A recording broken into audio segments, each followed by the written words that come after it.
Thank you, Acting President. I rise to speak on Mr. Barton's motion on multipurpose taxi program, motion number 485. The multipurpose taxi program is an important service to support Victorians. This program ensures that our transport system is accessible to all. I thank Mr. Barton for bringing this motion to the Council. I also thank him for his continued advocacy for the transport industry, including the taxi industry. Before I begin my contribution, I wish to say that the government supports the motion subject to the amendments that has been already mentioned by my colleague, Ms. Tepestra. Multipurpose Taxi Program, MPTP, supports people with limited mobility by offering subsidized taxi fares. It is a significant part of Victorian public transport service provision. Many Victorians with disability rely on point-to-point transport services to get around. It pays half of the cost of each taxi trip taken by its users, up to $60. Additionally, a $21.1 lifting fee for wheelchair trips is also paid. The program is administered by the industry regulator, Commercial Passenger Vehicles Victoria, CPVV. There are about 231,000 registered MPTP users, of which around 98,000 took a trip in 2019-2020. This program is vital for people with accessibility and mobility needs, which are not met by conventional public transport. Therefore, we committed to improving this program. In 2017, the government committed to expanding the multipurpose taxi program to all commercial passenger vehicles. Expansion of multipurpose taxi program has provided more options to the people. The expansion of MPTP aims to ensure the industry is accessible, safe, and competitive. This has been a long-standing policy of Andrews Labor government as a part of our wider reforms to Victorian taxi industry.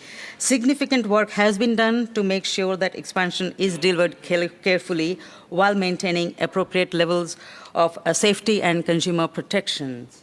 Since the initial announcement about the government's reforms, our primary focus has been the safety and services for people with disability.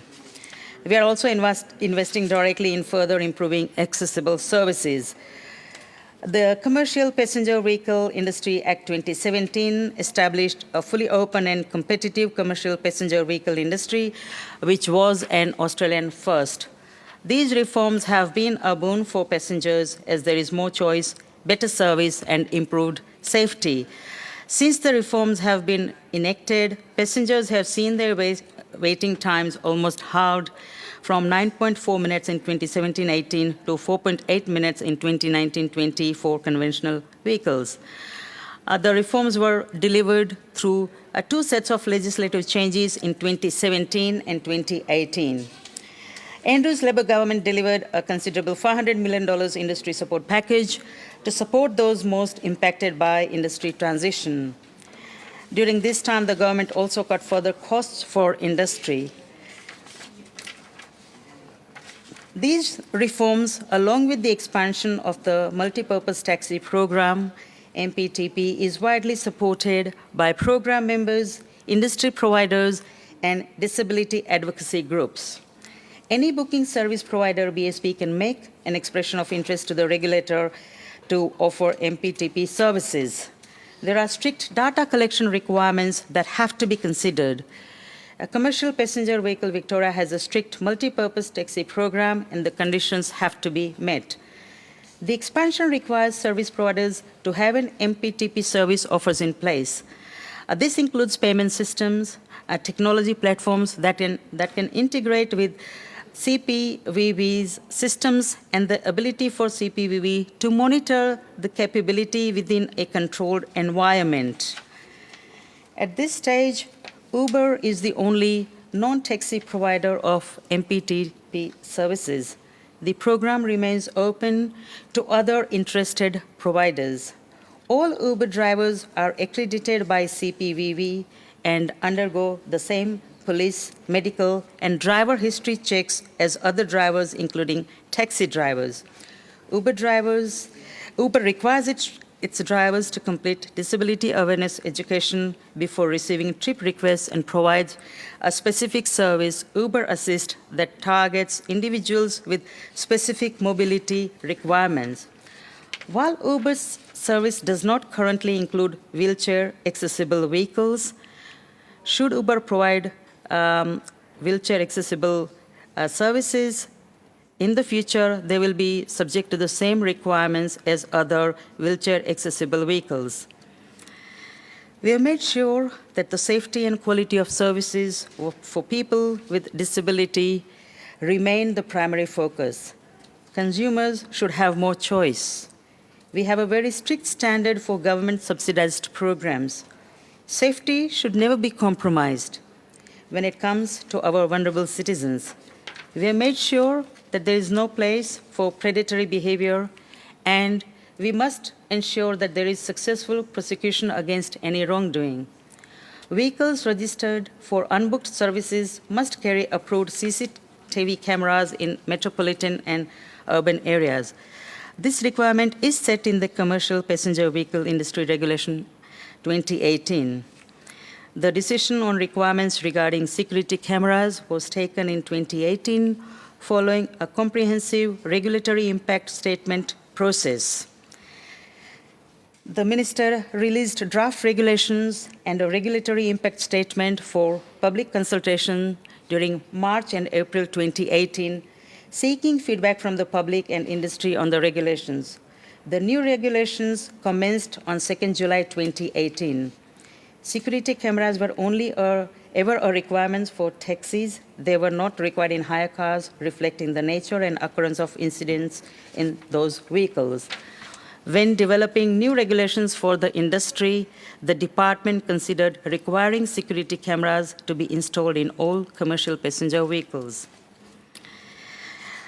In the response to the COVID-19 pandemic, the government has rolled out a $22 million package of additional support to the industry, including fee relief and cleaning grants. The government has provided support to the commercial passenger industry and professional driver training industry in multiple ways during this difficult time.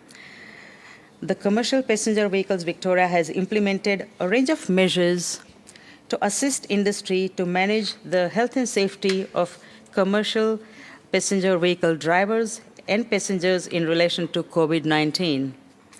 Commercial Passenger Vehicles Victoria has contacted booking service providers, vehicle owners, and drivers directly to share advice provided by the Victorian Chief Health Officer.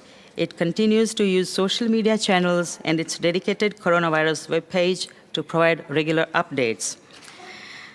The regulator is also holding regular video meetings with booking service providers to understand and respond to their challenges. Commercial Passenger Vehicles Victoria is also working with professional driver training industry. The commercial passenger vehicle industry has stepped up and diversified their services during the pandemic. I thank them for the service and efforts. We are committed to supporting the industry by reducing the financial pressure. The regulator has suspended all recurring fees until further notice. The regulator's website also provides information about the financial assistance available to industry members. We have to make sure that the confidence of the passengers and drivers remain in the industry. The safety of the drivers and passengers is very important for us. During 2020, an advisory panel comprising Mr. Rod Barton and Mr. Steve Demopoulos, MP, consulted on a range of options to provide support and mitigate the adverse impact of the coronavirus on the commercial passenger vehicle industry. Based on the panel's recommendations, the Victorian government announced on 24 July 2020 that it is investing $22 million to support the commercial passenger vehicle industry and support jobs. As part of the support package, $3.5 million was made available to subsidize increased cleaning and sanitation of vehicles. For this, the government's support package for the industry was supported by new vehicle cleaning laws that came into effect on 18 November 2020. With that, Acting President, I'm going to conclude my contribution.